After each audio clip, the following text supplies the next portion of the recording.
पूरी दुनिया में मशहूर, भारत की सबसे बड़ी और पुरानी, राष्ट्रीय और अंतर्राष्ट्रीय पुरस्कारों से सम्मानित नौटंकी लोक संगीत की पहचान गंगा प्रस्तुत करते हैं अपनी नई नौटंकी।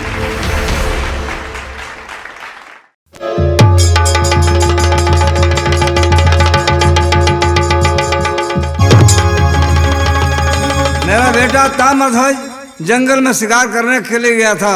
साथ साथ पंडित जी महाराज गए थे, लेकिन अभी तक कोई नहीं आए। मैं कुछ देर इंतजार करता हूँ, देखता हूँ कब वो लोग लौटते हैं।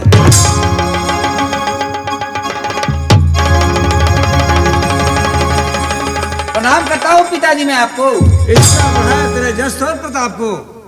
बेटा पिताजी मैं क्या देख रहा हूँ? जी बोलिए। तू जंगल में शिकार करने गया था। हाँ पिताजी। और देख रहा हूँ कि खाली हाथ वापस आया है। नहीं पिताजी, मैं जंगल में शिकार खेलने के लिए गया था, लेकिन खाली हाथ कदापि नहीं आया हूँ। मैं एक नहीं बल्कि दो शिकार करके आया हूँ।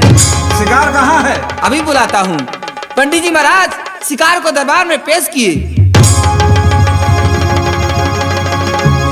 पिताजी ये रहा मेरा पहला शिकार। कहाँ है?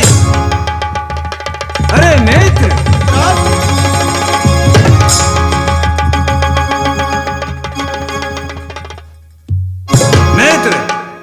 मैं आपसे पूछ रहा हूँ, भला आप बताएं कि मेरे दरबार में आपको बंदी बनाकर कौन लाया है? मित्र, अर्जुन जैसे वीर को बंदी बनाने वाला कोई वीर है तो वह है आपका पुत्र ताम्रध्वज। ताम्रध्वज? बेटा, जैसे मेरे मित्र अर्जुन को मेरे दरबार में बंदी बनाकर लाया है, इनके पैरों पर झुक करके क्षमा मांगो। जैसी आपकी आज्ञा पिताश्री। हे राजन, मैं आपको पहचान ना सका, कृपया करके आप मुझे क्षमा कर दें। नहीं ताम्रध्वज, तुम मुझसे क्षमा मांगकर मुझे शर्मिंदा न करो। हाँ, मेरा आशीर्वाद तुम्हारे साथ है, आगे चल करके बहुत बड़ा वीर बनोगे। मित्र, अब मुझे जाना की आज्ञा दे मित्र। नहीं मित्र, आप आसन ग्रहण कीजिए कि मैं आपके भोजन के प्रबंध में जाऊं। आपके दरबार में मैं बंदी बन के आया हूँ, अतिथि बन के नहीं, इसलिए आपके दरबार में आज भोजन करना मुझे शोभा नहीं देगा। मित्र, मेरे दरबार में कोई भी अतिथि आता है, बिना कुछ अन्न जल ग्रहण किए, बिना कुछ दान दक्षिणा लिए मेरे दरबार से खाली हाथ वापस नहीं जाता है। मित्र, जब आपकी इच्छा है तो आज मैं आपसे वादा कर रहा हूँ, आज नहीं एक न एक रोज आपके दरबार में मैं आपका मित्र अर्जुन अवश्य आऊंगा। आप मुझे पहचानने की कोशिश कीजिएगा। अरे मित्र, एक मित्र को अपना मित्र क्यों नहीं पहचानेगा? ठीक है मित्र, अब मैं चला। ठीक है मित्र।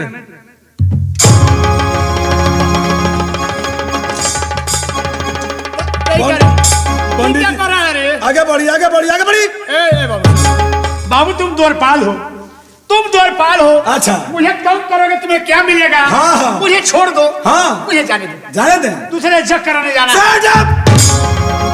जोनिंगा ताम्रध्वज हमारा महाराज के गोड़ पर गिर के माफी मांगला बानी, ओइंगा तरह वो हमारा गोड़ पर गिर के माफी मांगी। न तो है दे, और दू नंबर ना हो, ओरिजिनल हो। एक बार फेंकनी के घोप पे ढूकल है के भी। ओ बालक, अरे हम तुम्हारे गुरु हैं, हम ब्राह्मण हैं। अच्छा। और ब्राह्मण का हत्या नहीं किया जाता है, ब्राह्मण दोष लगता है। है दे, हम गोरू रखला बानी 4 गो। अच्छा, है दे, जल्दी गिरा बाकी माँ। तुम्हारे गोड़ में कितने बार गिरना पड़ेगा? 100 भी। 100 बार। हाँ, 100 बार। 100 बनाता है कि मारा छोप दे। 100 बार गिरना पड़ेगा। 100 बार। नंबर बोलो। हाँ चली जल्दी गिरी। Number 1, number 1, number 2, number 2, Rajan, आज से हमने वादा करके आपके पुत्र को लेकर चले गए थे हम जंगल में। आपका पुत्र आपके हवाले है, क्या कोई कमी नहीं ना है? नहीं महाराज। तो अब मुझे जाने की आज्ञा दे राजन। जैसे कि आप जा सकते हैं। मस्त रहिए, मस्त रहिए, ये मेरा आशीर्वाद। बेटा, जी पिताजी। तू जंगल में शिकार करने गया था। हाँ पिताजी। तुझे भूख लगी होगी? हाँ पिताजी, चलो हम दोनों भोजन मिल करने करके- के लिए अवश्य मैं तैयार हूँ। चलो हम दोनों मिल करके भोजन करें। चलिए पिताजी। चलो मेरे साथ।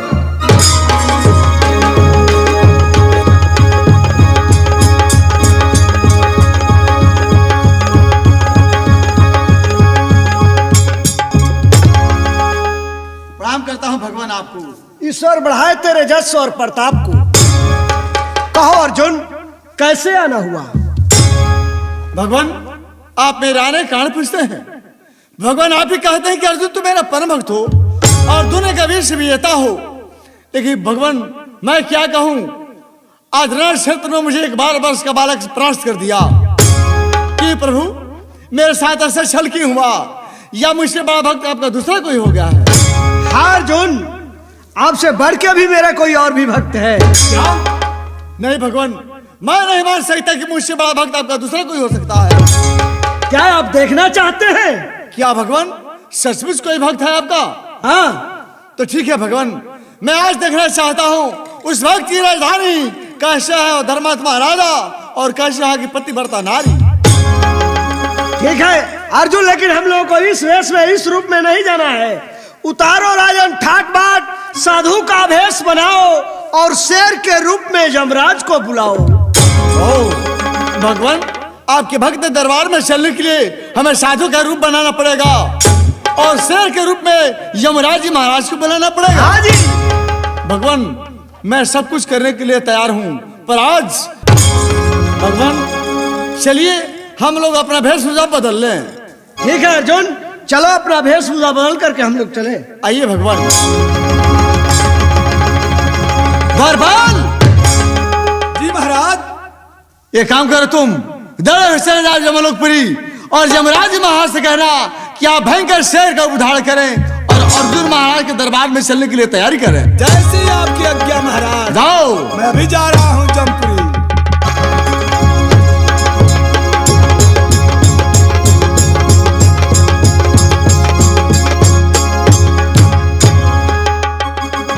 चलता नहीं ऐसे हम यमपुरी जाके वजह से जमराज महाराज के बोला के लिए अब के बाद चलनी हो।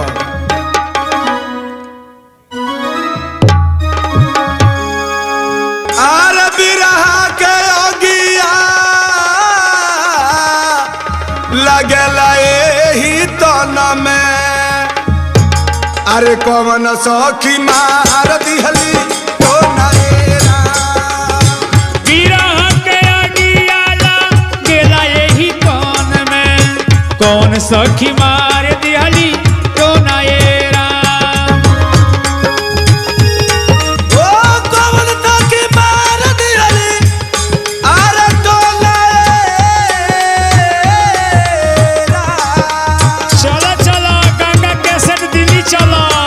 ओ बिरहा के अगिया लगला एही तन में, कौन सखी मार दिहली तो ओ बिरहा के अगिया लागेला एही तन में, कौन सखी मार दिहली तो नरेरा। कंकर चुनी चुनी महल बनवनी, लोग कहे घर मोरा एरा। कंकड़ चुनी चुनी महल बनवानी, लोग कहे घर मेरा एरा। ओ ना घर मेरा ना घर तेरा, जिया जिया ओ ना घर मेरा ना घर तेरा, चिड़िया रहे ना बसेरा हो। बिरहा के अगिया लागेला एही तन में, कौन सखी मार दिहली तो नरेरा।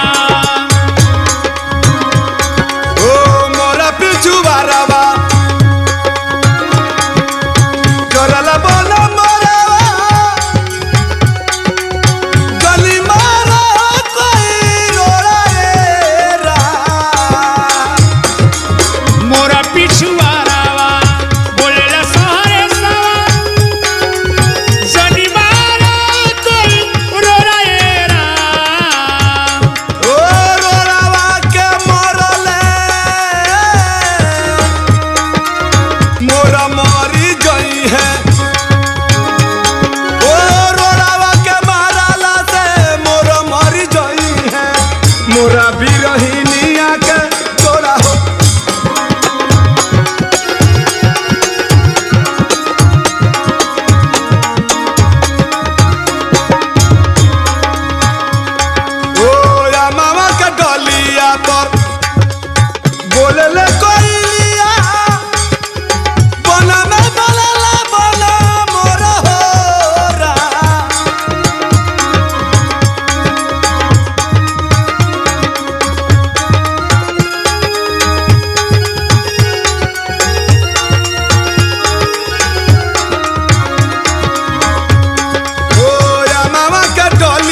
कमनी रो के मरा जोड़ा के तोड़ा राम ओ कहत कबीर सुन रे भाई साधु ओ कहत कबीर सुन रे भाई साधु जिनी जोड़ा तिनी जोड़ा हो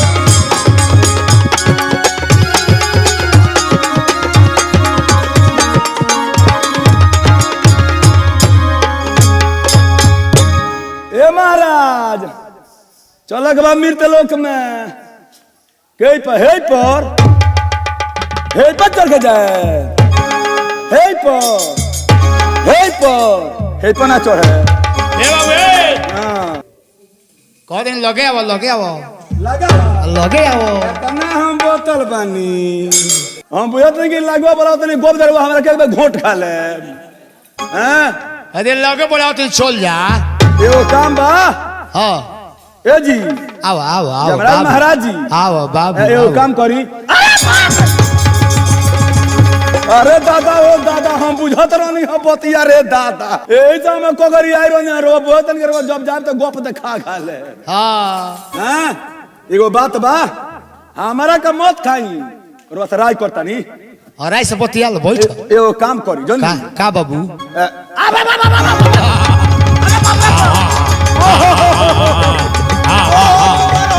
आई बाप ओ आई बाप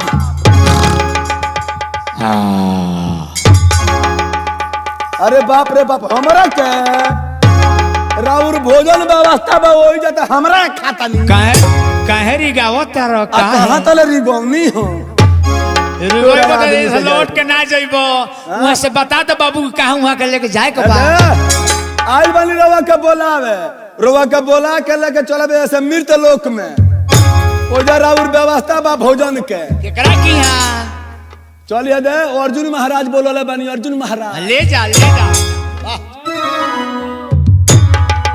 आरे धर्म करे ओइला भावरा हो आरे धर्म लियाला बटोर अरे कहू धर्म माना कइला अरे कहू धर्म माना कइला अरे कइला पाप करो ए कहू धर्म माना कइला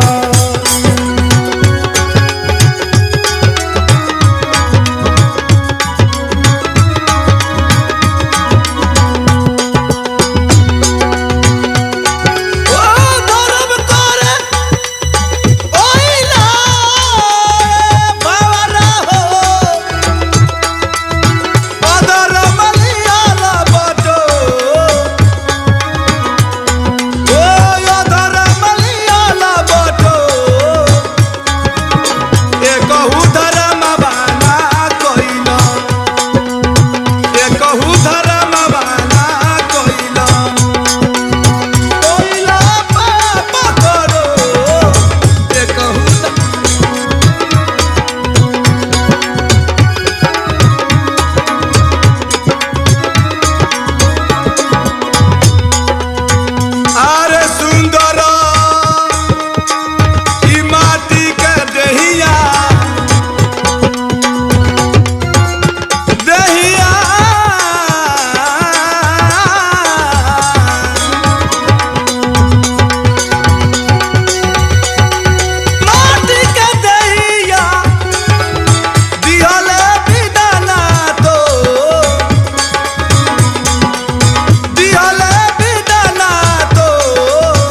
जिंदगी।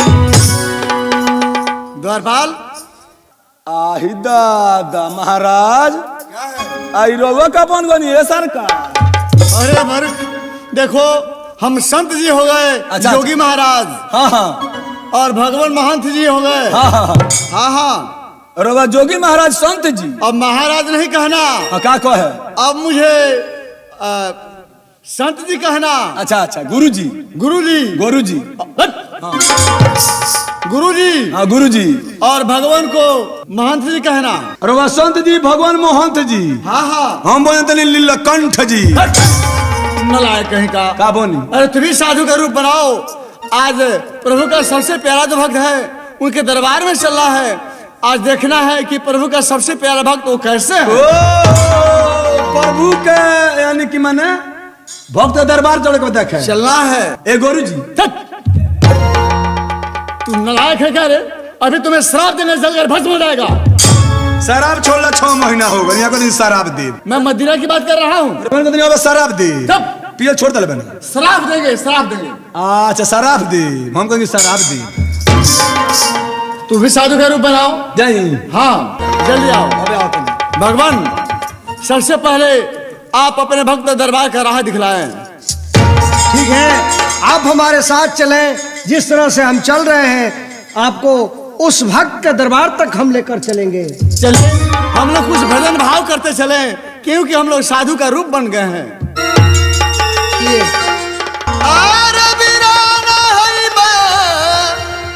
बीराना होइबा भजन बीना बैला, बीराना होइबा भजन बीना बैला, बीराना होइबा भजन बीना बैला।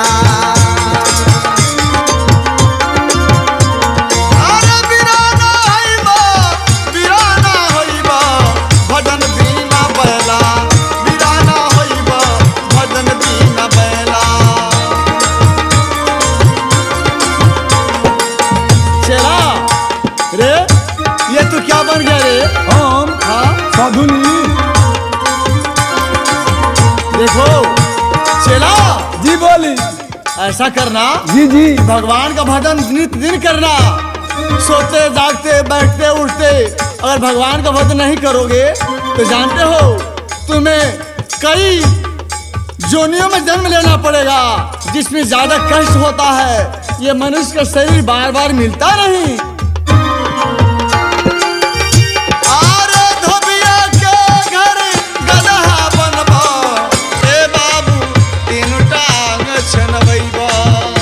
ए धबिया के घर गदहा बनबो, तीनू टांग छनबैबा।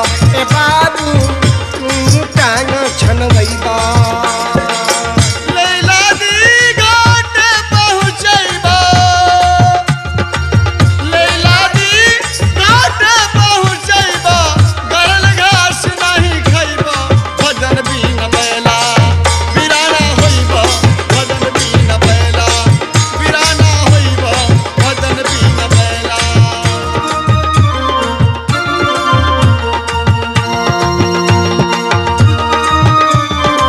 चेला भगवान की भक्ति में बड़ी शक्ति होती है। कौनी मानी शक्ति बा?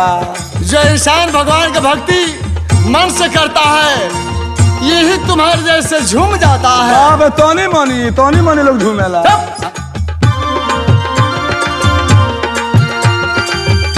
आरे दलिया के घर नाटा बनबा, दोनों आँख ढपवैबा, ए बाबू दोनों आँख ढपवैबा।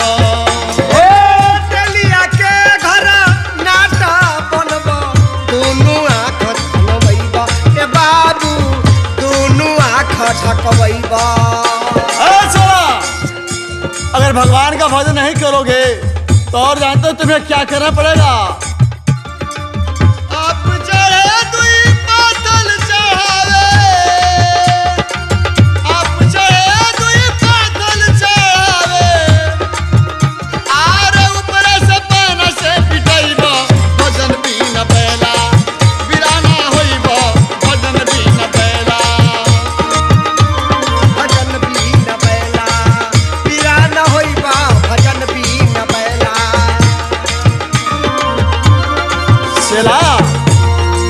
देखो भगवान का भजन नहीं करोगे तो जानते हो अगले जन्म में तुम्हें क्या बनना पड़ेगा। हमारा हाँ। का बने पड़ी। अरे नटुआ के घर बनरा बनबा नाक कान छेदबैबा हे बाबू नाक कान छेदबैबा। ओ नटुआ के घर बनरा बनबा नाक कान छेदबैबा ए बाबू हो नाक कान छेदबैबा।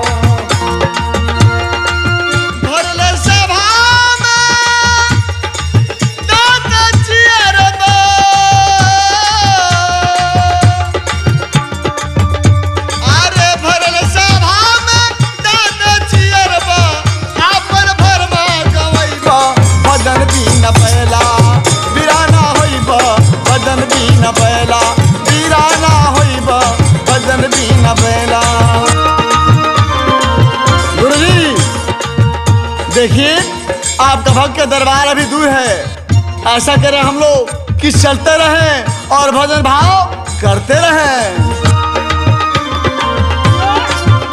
अरे बिराना होइबा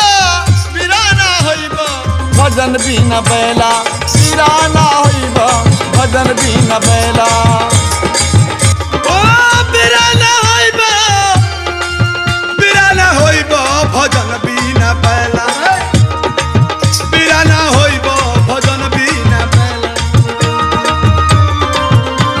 चला उन्हें भी अब साथ में ले चलो, भगवान के दरबार में भगवान के भक्त के दरबार में चलना है। चली चली। अरे बिराना होइबा भजन बिना बैला।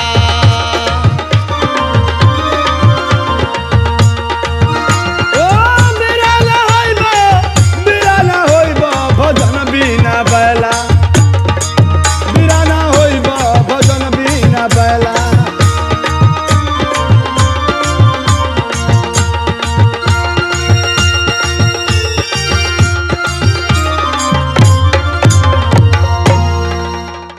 मैं एक 12 बरस के लड़के से इनका घमंड नहीं तोड़वाया तो मेरा भी नाम कृष्ण नहीं।